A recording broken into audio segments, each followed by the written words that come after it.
Good evening, everyone.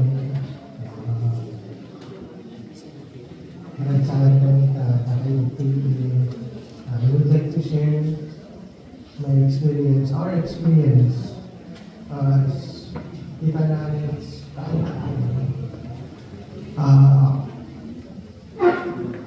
when we heard that our titas passed.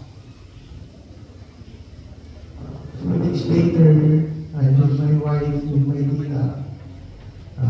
At that nakita ng grupo, there was a group of siguro cousins lang, and they are video calling someone maybe from abroad, and they are saying thank you for sponsoring whatever might be their different. Use the other mic. And it just came to me that once upon a time,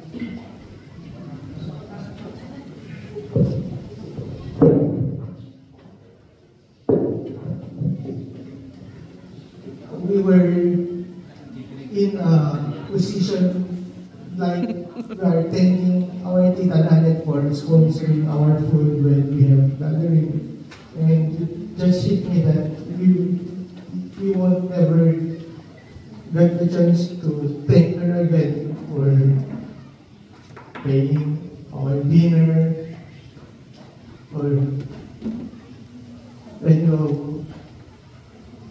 events that she usually pays for.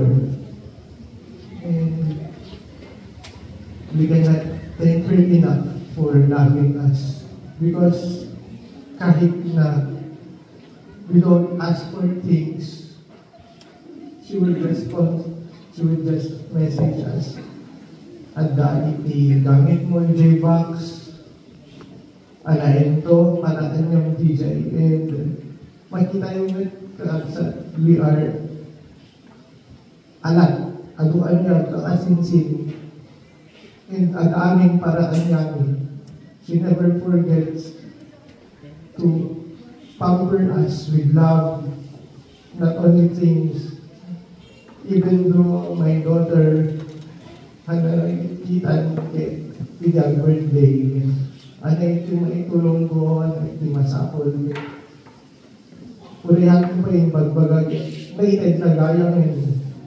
Alam yung kinikita ang nag-isa, then ko nga.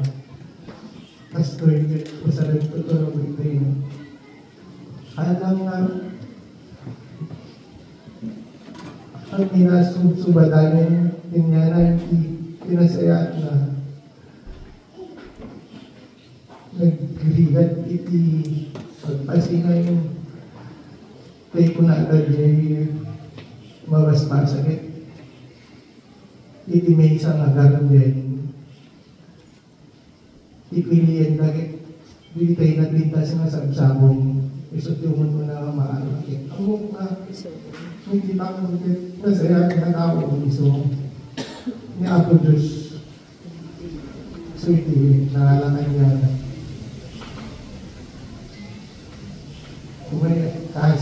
tumay dito. Thank you for being a blessing in our family. That's all, Kaapsa.